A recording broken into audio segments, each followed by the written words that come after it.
हेमंत सोरेन सरकार की 4 साल होने पर उन्होंने मोराबादी मैदान में से पूरा भव्य कार्यक्रम बनाया और इस भव्य कार्यक्रम को बनाने के लिए उन्होंने न सिर्फ राज्य की जनता को बल्कि अगर इसमें आप देखें तो स्कूली बच्चों का भी सहारा लिया गया ताकि जो मैदान है पूरा भरा दिख सके। 4 साल के कार्यकाल का लेखा जोखा उन्होंने सबके सामने रखा।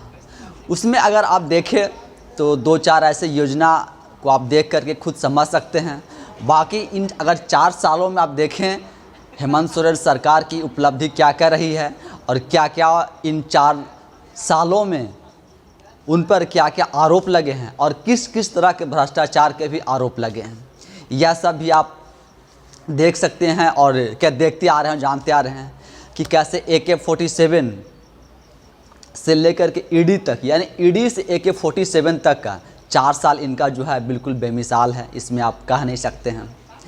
आप इनके जो करीबी हैं प्रेम प्रकाश यानी पीपी के नाम से जो फेमस थे उस समय, और ट्रांसफ़र पोस्टिंग से लेकर के ये सब सारे जो कार्य था शायद वही देखते थे जैसा कि पेपर में लिखा जा रहा था और उसमें छप रहा था। और उनके घर से AK-47 पकड़ा जाता है, मुख्यमंत्री के करीबी के घर से AK-47 तक पकड़ा जाता है। जो पंकज मिश्रा हैं जो कि इनका करीबी बताया जाते थे, उनके यहाँ भी जब ईडी की छापेमारी हुई ये सब चीज़, तो आप देख सकते हैं कि किस किस तरीके से इन लोगों के ऊपर आरोप लगे हैं और भ्रष्टाचार के जो आरोप हैं आप इनमें देख सकते हैं कि इन 4 सालों में मुख्यमंत्री हेमंत सोरेन जी का क्या क्या उपलब्धि है। कि IAS पूजा सिंघल, जो IAS अधिकारी पूजा सिंघल जो कि खनन विभाग के सचिव रही थी, कि उनके पति कि अभिषेक झा के जो पल्स हॉस्पिटल बने हैं कैसे बने हैं और वो सब में क्या क्या हुआ है वो सब भी आप देख चुके हैं। और जो मनरेगा घोटाला यानी खूंटी में जो मनरेगा घोटाला हुआ था, उसी मनरेगा घोटाले में कि IAS पूजा सिंघल का नाम आया था और ये सब चीज़ को लेकर के वहाँ छापेमारी हो रही थी। तो इनके पति जो अभिषेक झा हैं, जो कि बताया जाता है कि पहले एक साधारण सा मेडिकल का दुकान चलाते थे और एक साधारण सा मेडिकल के दुकान से पूरा पल्स हॉस्पिटल बनाने तक के, जो कि आप देखेंगे कि एकदम सिटी में और प्राइम लोकेशन में इतना बड़ा हॉस्पिटल खड़ा कर देते हैं। उनके जो चार्टर्ड अकाउंटेंट थे उनके घर से जो कैश पकड़ा जाता है, जो कि करोड़ों में कैश पकड़ा गया था, आप सब ये सब देख चुके हैं। यही कि 4 साल में वह भी न घटना है। इसके बाद आप देखेंगे फिर इसके आगे थोड़ा जाएंगे तो देखेंगे जो IAS छवि रंजन जो कि रांची के DC रह चुके थे, रांची के DC के ऊपर उनके ऊपर आरोप था कि सेना के ज़मीन बेचने का, और अभी वो क्या जेल में हैं। और पूजा सिंघल भी जेल में है, प्रेम प्रकाश भी जेल में है, पंकज मिश्रा भी जेल में है। ये सब इनकी 4 सालों की उपलब्धि है। अगर हेमंत सोरेन की उपलब्धि देखें तो यह 4 सालों की ये सब उनकी उपलब्धि है।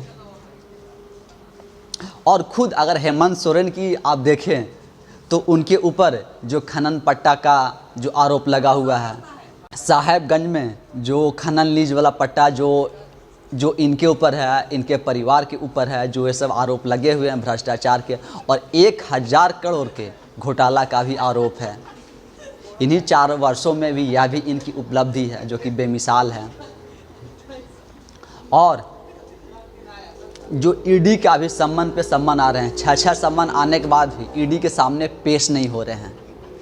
ईडी के सामने पेश होने में इनको शायद डर है या कुछ लग रहा कि होगा कि इनका कुछ राज है जो कि खुल जाएगा, लेकिन ईडी के सामने नहीं जा रहे हैं। और मोराबादी मैदान में जितना भव्य कार्यक्रम मतलब वो बना सकते थे अपने हिसाब से, अपने तंत्र को लगा करके वह बनाने में पूरा उन्होंने कोशिश की और उसे बनाया भी। बाकी आप देखेंगे तो कुछ कुर्सियां वहाँ, कुछ क्या बहुत से ऐसे कुर्सियां हैं जो कि खाली हैं। और उन कुर्सियों को भरने के लिए अगर राज्य की जनता नहीं आ पाई, लोग नहीं आ पाए, उतने भीड़ नहीं जुटा पाएँ, तो आप देखेंगे इसमें बहुत से स्कूली बच्चों को भी बुलाया गया है, उन्हें कार्ड दे दे करके ना खड़ा किया गया है, बुलाया गया है। तो क्या अपना भव्य कार्यक्रम को बनाने के लिए इस तरह से स्कूली बच्चों का इस्तेमाल करना कितना सही है? आप जितना भव्य कार्यक्रम बनाइए, कार्यक्रम कीजिए, उससे किसी को कोई दिक्कत नहीं है, लेकिन इस तरह से स्कूली बच्चों का उसमें बुलाना, वह भी स्कूल को छोड़ करके, और सिर्फ जब स्कूली बच्चे आ रहे हैं तो स्वाभाविक सी बात है जो शिक्षक होंगे वह भी आ रहे हैं, उनके द्वारा ही लेकर के आया जा रहा होगा, उनको वैसा निर्देश दिया गया होगा।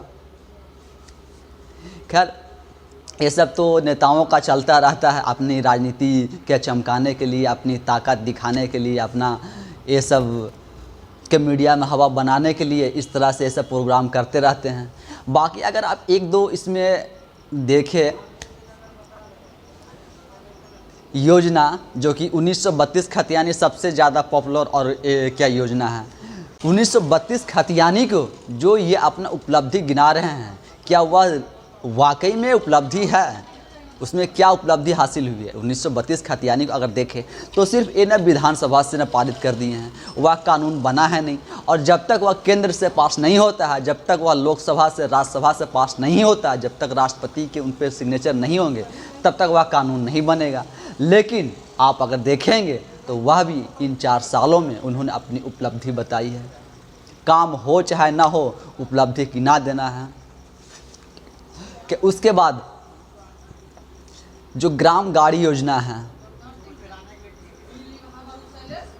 ग्राम गाड़ी योजना, भाई आप कितने गांव में देख रहे हैं, कितने रिमोट एरिया में आप देख रहे होंगे हैं, कितनी वैसे गाड़ी चल रही है, कितनी उस गाड़ी से कितने लोगों को सुविधा मिल रही है। तो यह सब अगर आप देखें मोराबादी मैदान में, तो पूरा रास्ता जो है पोस्टर बैनर से एकदम पूरा पाट दिया गया है, मतलब पूरा रोड जो है, और उस पर योजना का नाम है। अगर आप एक एक योजना का नाम देखें तो शायद कितने योजना ऐसे होंगे जिनको आप जानते भी नहीं होंगे, और उनका क्या क्या और किस तरह से वह ग्राउंड पर हैं यह भी कोई जानकारी है नहीं। लेकिन गिनाने के लिए गिना दे रहे हैं कि इन 4 सालों में इतनी इतनी उपलब्धि है, लेकिन वह यह नहीं बता रहे हैं कि ईडी का सम्मान आ रहा है, यह भी आपकी उपलब्धि है। जो खनन पट्टा और लीज के मामले में जो उपलब्धि है, यह भी आपकी उपलब्धि है। जो IAS पूजा सिंघल एक खनन सचिव रहते हुए जो उन पे भ्रष्टाचार के आरोप लगे हैं और आज जेल में हैं, यह भी आपकी उपलब्धि है।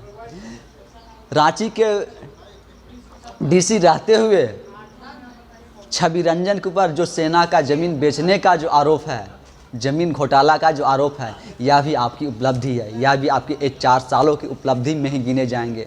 और जो आपके ऊपर क्या खनन लीज पट्टा का और मनी लॉन्ड्रिंग का और ज़मीन घोटाले का जो आरोप लगा हुआ है, वह तो चल ही रहा है। तो इन 4 सालों में आपकी अगर देखें तो उपलब्धि बेमिसाल है, जो कि मतलब कहा नहीं जा सकता है। बाकी आप अपने हिसाब से जितना प्रचार प्रसार कर सकते थे पोस्टर बैनर लगा करके, वो आपने किया है, और उसमें आपने कोई कसर नहीं छोड़ा है। क्योंकि प्रचार प्रसार में जितने आप खर्च कर सकते हैं, क्योंकि आपको वो घर से करने हैं नहीं, आपके पॉकेट से लगेंगे नहीं, आपके खून पसीने की वो कमाई है नहीं, तो आपको इस तरह से खर्च करने में भी कोई दिक्कत है नहीं। अगर पूरा 4 साल में देखें, और जो विपक्ष में है बीजेपी, और बीजेपी की जो प्रदेश अध्यक्ष हैं बाबूलाल मरांडी जी, उनका कहना है कि जो 4 सालों की जो सरकार है वह भ्रष्टाचार से ही चल रहे हैं, भ्रष्टाचार ही सिर्फ किया गया है, और इनकी सरकार की जो योजनाएं हैं और जो काम है वह फाइल और फोल्डरों तक ही सीमित है, फाइल फोल्डरों में ही सारा चीज़ है। तो खैर हेमंत सोरेन जी के ऊपर जो आरोप लगा रहे हैं बाबूलाल मरांडी जी, अगर इनकी जो पिछली सरकार थी, रघुवर दास की सरकार थी, अगर उसकी भी अगर बात की जाए तो मोमेंटम झारखंड से लेकर के कंबल घोटाला तक, और जो IAS पूजा सिंघल जो आज हैं, तो यह सिर्फ हेमंत सोरेन के कार्यकाल में ही नहीं, यह रघुवर दास के कार्यकाल में भी भ्रष्टाचार में लिप्त थी। खैर वो सब तो अब जो रघुवर दास का कार्यकाल हुआ और उसमें क्या क्या हुए हैं वो सब तो दुनिया देखी, और उनको यहाँ से लोग विदा भी न कर दिया। लेकिन जिस हेमंत सोरेन जी के ऊपर इतना लोग विश्वास करके इनको चुना, इनको वोट दिया, लेकिन इनके ऊपर भी इन 4 सालों में सिर्फ भ्रष्टाचार के आरोप में ही यह घिरे रहे और इतने ज़्यादा भ्रष्टाचार के आरोप लग रहे हैं कि अब इन्हें भी उन सब चीज़ों का जवाब देते नहीं बन रहा, जवाब नहीं दे पा रहे हैं। इसी के चलते यह ईडी के सामने भी नहीं पेश हो पा रहे हैं, क्योंकि इनके करीबी के घर से AK-47 पकड़ा जाता है। खनन विभाग के सचिव के घर से, उनके चार्टर्ड अकाउंटेंट के घर से भी कैश पकड़ा जाता है, और वो भी है कि नहीं थोड़ा बहुत कैश पकड़ा जाता है, क्या करोड़ों में कैश पकड़ा जाता है। और जो सबसे लेटेस्ट में जो चल रहा है वह है धीरज साहू का मामला, कि उनके कार्यालय से 553 करोड़ रुपए कैश पकड़ा जाता है। उस पर भी अगर कोई कार्रवाई नहीं होती है, उस पर भी मुख्यमंत्री हेमंत सोरेन जी कुछ नहीं बोलते हैं, कुछ नहीं करते हैं। मतलब देखें तो यह 4 साल जो है वह भ्रष्टाचार के साल रहे हैं। मतलब 4 साल भ्रष्टाचार के बेमिसाल कहें तो इसमें कोई दो राय या इसमें नहीं होना चाहिए, क्योंकि ये 4 साल में जितना भ्रष्टाचार एक कर सकते थे इन्होंने किया, उसमें कोई कसर नहीं छोड़ा। बाकी जो योजना इनकी है वो आप योजना देख सकते हैं क्या क्या योजना है, और आप खुद इस पे अंदाज़ा लगाइए कि इन योजनाओं में से आप कितने योजना को जानते हैं और कितने योजनाओं का आप लाभ ले चुके हैं, और अगर लाभ नहीं लिए हैं तो क्यों नहीं ले पाए हैं। क्या आपकी ये सब योजनाओं की जानकारी नहीं है, या यह सब अब योजना धरातल तक पहुंच ही नहीं पा रही है, सिर्फ फाइल और फोल्डरों में ही मतलब सीमित रह गया है और उसी में ही सिमट करके रह गया है। तो ये था इनका 4 सालों का ईडी से लेके AK-47 तक। धन्यवाद।